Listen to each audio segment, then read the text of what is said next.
वैभव अवतारी चर्चा चक्रवर्ती भीष्म प्रतिज्ञाधारी अखंड बाल ब्रह्मचारी आचार्य सम्राट पूज्य श्री जयमल जी महाराज साहब के चरणों में कोटि कोटि वंदन करते हुए उन्हीं के 11वें पट्टाधायक आचार्य सम्राट पूज्य श्री सुखचंद्र जी महाराज साहब के चरणों में कोटि कोटि वंदन।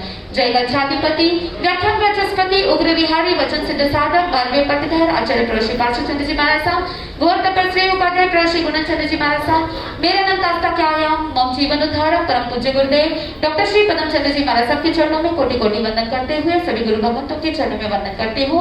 अत्र विराजित राजपद्म सागर जी महाराज साहब को और श्रमण पद्म सागर जी महाराज साहब को कोटि कोटि वंदन। गुरुदेव की आज्ञा से आत्मबंधु आज बहुत सारे प्रसंग यहाँ पर साथ में है, मुमुक्षुओं का सम्मान भी है और साथ में 5 महीने तक जो चतुर्मास में आपने लाभ लिया, राजपद्म सागर जी महाराज साहेब का आज जन्मदिन भी है। जन्म तो हर कोई लेता है, आपका जन्म हो गया? बोल तो दीजिए। आप सबका जन्म हो चुका है, लेकिन ज्ञानी जन कहते हैं कि जन्म 3 प्रकार के, ये जीव 3 बार जन्म लेता है। कितनी बार? 3 बार। एक भव में जीव 3 बार जन्म लेता है। वैसे तो कहते हैं कि 84 लाख जीव योनि के अंदर 24 दंडकों के अंदर अनेकों बार अनंत अनंत बार ये जीव जन्म मरण करता है, लेकिन एक भव की अपेक्षा से ये जीव 3 बार जन्म लेता है। अब आपको चिंतन करना है, आपने कितनी बार जन्म लिया है?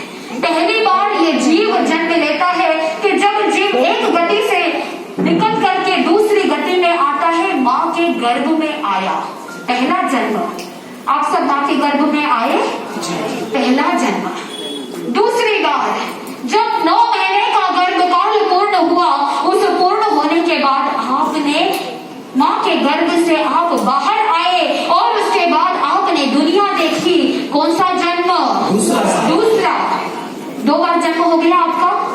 लेकिन बहुत विरले ऐसे जीवात्मा होते हैं जो जीव, जो साधक जन्म मरण की इस श्रृंखला को दूर करने के लिए, अपनी आत्मा का कल्याण करने के लिए तीसरी बार जन्म लेते हैं। जब साधक संयम के मार्ग पर आगे बढ़ जाता है, उस समय उसका कौन सा जन्म?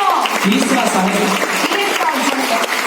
आत्मबंधुओं, जिस समय साधक संयम के दहलीज पर कदम रखने के लिए आगे बढ़ता है, तो ज्ञानी जन कहते हैं कि उसका पुनः जन्म होता है। इसीलिए सांसारिक नाम का त्याग करके पुनः उनका नामकरण किया जाता है, मुमुक्ष का नया नाम दिया जाता है, क्योंकि वो गुरु के क्या बनने वाले हैं?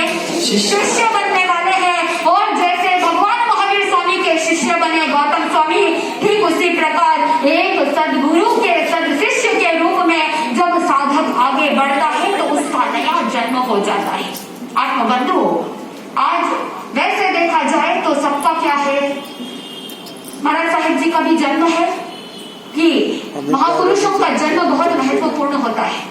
गृहस्थ लोगों का जो जन्म होता है, जन्मदिन मनाते हैं, बर्थडे मनाते हैं, और जो इस संसार को अलविदा कह चुके हैं, उनका जन्म एनिवर्सरी मनाई जाती है, बर्थ एनिवर्सरीज मनाई जाती है, वो इतने महत्वपूर्ण नहीं। लेकिन महापुरुषों का जो जन्मदिन होता है वो वास्तव के अंदर बहुत महत्वपूर्ण होता है, क्योंकि जन्मदिन तो एक बहाना है, लेकिन समाज के लिए एक नया कीर्तिमान स्थापित करने के लिए एक नया स्थान प्राप्त होता है, एक नया आयाम प्राप्त होता है कि गुरु भगवंतों के जन्मदिन के उपलक्ष्य में हम कुछ नया त्याग व्रत प्रत्याख्यान करें। मुमुक्षु का भी जन्म होने वाला है, जब वो संयम अंगीकार करेंगे उस समय उनका भी वो पुनः क्या होने वाला है? जन्म होने वाला है। तो उनकी अनुमोदना करने के लिए आप सब यहाँ पर एकत्रित हुए हैं। सूत्र कृतांग सूत्र के अंदर बताया जाता है, कुछ सुनन के अंदर भी आप कहते हैं दानान श्रेष्ठम अभियंतयान, यानी दानों में श्रेष्ठ कौन सा? अभयदान। अभयदान देना, अभयदान दिलाना और अभयदान देने वालों की अनुमोदना करना। आप सब जब सामूहिक करते हैं तो 48 मिनट के लिए आप आंशिक रूप से अभयदान देते हैं, लेकिन जब संयम अंगीकार करता है साधक, उस समय वो जीवन पर्यंत के लिए क्या करता है? 6 जीवों को अभयदान देता है। वो साधक कहता है कि मुझसे किसी जीव को डरने की आवश्यकता नहीं है। आप क्या करते हो? आप किसी से डरते हो क्या? अंतर आत्मा से पूछो, क्या आप किसी से डरते हो? कोई पाप से डरता है, जो समृद्ध जीव होता है वो तो पाप से डरता है, लेकिन जो संसार के अंदर रह रहा है से ग्रसित है। इसीलिए आत्मबंधुओं, भय को दूर करना है, एंजाइटी स्ट्रेस को दूर करने के लिए 23, 24 और 25 ये जो लॉन्ग वीकेंड है अमेरिका के अंदर, जब कोई लॉन्ग वीकेंड आता है तो उस समय एक बड़े आयोजन का प्लान किया जाता है। तो यहाँ पर भी क्रिसमस हॉलीडेज का ये लॉन्ग वीकेंड है कि 23 को शनिवार है, 24 को रविवार और सोमवार 25 क्रिसमस डे, 3 दिन की छुट्टी है। और इन 3 दिनों के समय में इसी प्रांगण के अंदर जैन अनुपेहा ध्यान योग साधना के माध्यम से साधक स्ट्रेस एंजाइटी को दूर कैसे करें, इस साधना शिविर के माध्यम से, यह साधना शिविर संपूर्ण रूप से जैन आगमों पर आधारित है। किसी विपश्यना मेडिटेशन या किसी ज़ेन मेडिटेशन या किसी अब्रॉड के अंदर जो जो मेडिटेशन टेक्निक्स आते हैं उन सभी टेक्निक से परे जैन धर्म के अनुसार ये साधना पद्धति है। आप इधर उधर भटकते हैं ट्रीटमेंट के लिए, थेरेपी के लिए, लेकिन जैन धर्म के अंदर ही सब कुछ मौजूद है।